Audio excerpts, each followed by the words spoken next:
Howdy, folks. This is just a reminder that if you like this content, you can help me out by liking, commenting, and especially by subscribing. And be sure to hit the bell notification so you always get notified whenever I have a new video. Hope you enjoy this. The last couple things, I'll go ahead and share my screen again. Mm-hmm. And so this is the second Nicaea 2. Mm-hmm. One of the anathemas it says, if anyone does not salute such representations as standing for the Lord and his saints, let him be anathema. That was one of the only anathemas attached to this. So my question with this is, it seems like the Eastern Orthodox Church has interpreted Nicaea 2 to mean you're supposed to bow to and kiss holy images, to venerate. Where does it say that? That's what I'm asking you, because it doesn't. I don't think I read that anywhere. So I'm asking you, are the Eastern Orthodox, is that the correct interpretation of Nicaea 2, that you have to bow to images, sacred images? Okay, so you need to ask someone who's Eastern Orthodox. I don't want to speak for them. I'm asking the Catholic Church. So what would is the Catholic stance on that? Is Nicaea 2 saying you have to bow in reverence to sacred images? No, it doesn't use that word. You need to recognize that that the devotional use of sacred images is legitimate, but that doesn't mandate any specific form of reverence that you got to show. Like, it doesn't say, oh, you got to bow, or you got to kiss, or you got to prostrate, or anything like that.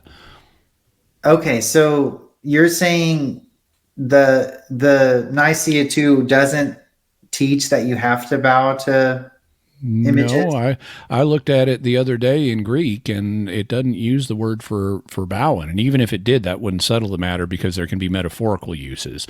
But as I don't see a basis for that in the text. So what do you think Nicaea 2 is teaching? Is it just saying you need to respect sacred images, like the flag? That it is legitimate to use sacred images for devotional purposes, and it's legitimate to show them some signs of respect as a way of respecting the people that they represent.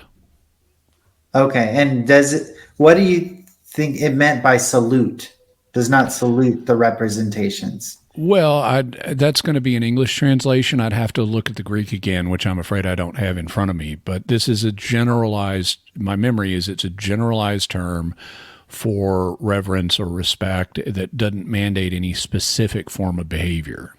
Okay, so like I've heard a lot in the Coptic Orthodox Church, they'll like kiss their hand and then touch the image. Yeah. That's how they venerate. That would be one way of doing it. Okay. So you would say Catholics don't have to bow to statues and icons? No. Okay, that's not required to be a Catholic. Okay. And not that it's wrong. Sometimes if you study the use of posture in the Bible, and particularly in the Old Testament, but in the New Testament as well, posture gets used to mean different things in different contexts. Sometimes it is a sign of divine worship. Sometimes it's not. Sometimes people come and just as part of the custom of their day, they bow. Like people bow before the King and Queen of England. That doesn't mean they're worshiping the King and Queen of England. That's not the use of a bow for divine worship. Sometimes people will get on their knees, like knights do in front of kings and queens. Sometimes they will fall flat on their face and prostrate themselves before someone. That happens in both the Old and the New Testament. So sometimes these postures are indicative of divine worship, and sometimes they're not.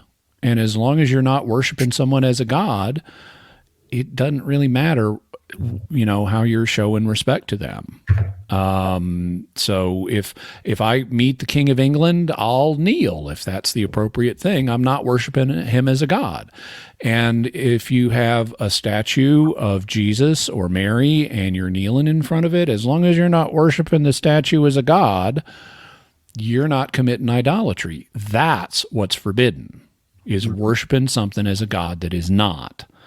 And the way that people did that at the time of the Exodus, which is when the Ten Commandments were written, that's what it meant. They had a special ceremony. They would make an idol.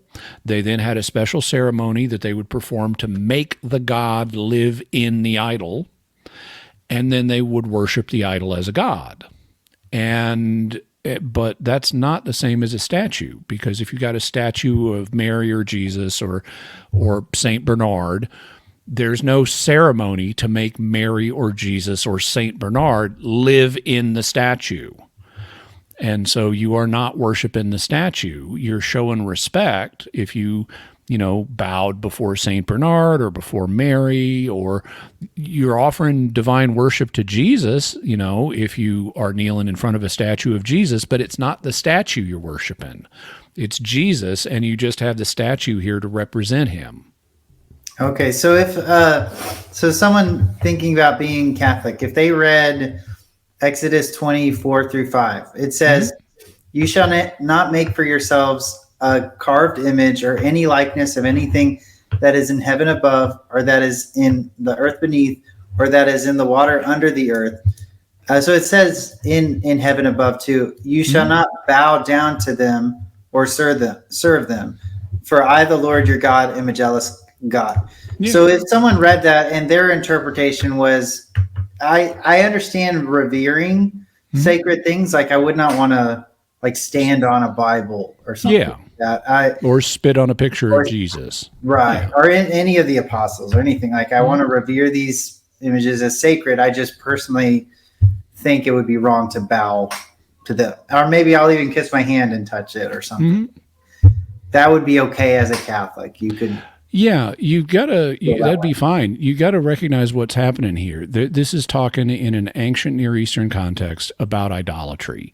It is not literally prohibiting any image, because God himself later commands them to make giant 18-foot tall cherubim statues, and cherubim are in the heavens above, and he wants them put in front of the Holy of Holies guarding the Ark of the Covenant. So those were graven images that they made at God's instructions. What it's talking about here in Exodus 20 is the complex of things associated with idolatry or worshiping another god. But if you're not treating something as another god, then it's not idolatry, and it does not fall afoul of the restrictions in Exodus 20. Like if I kneel before the King of England, I'm not worshiping him as a god, so I'm not falling afoul. Or if I bow to the King of England, I'm not worshiping him as a god, and so I'm not violating the Ten Commandments. This is really talking about worshiping other gods. It's not talking about bending at the waist. Okay, but if someone did interpret it that way, they're allowed to. Yeah, there's no mandate you got to bend at the waist at any particular times in front of a statue.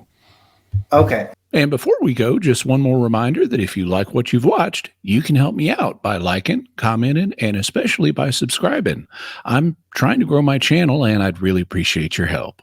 Thank you, and God bless you.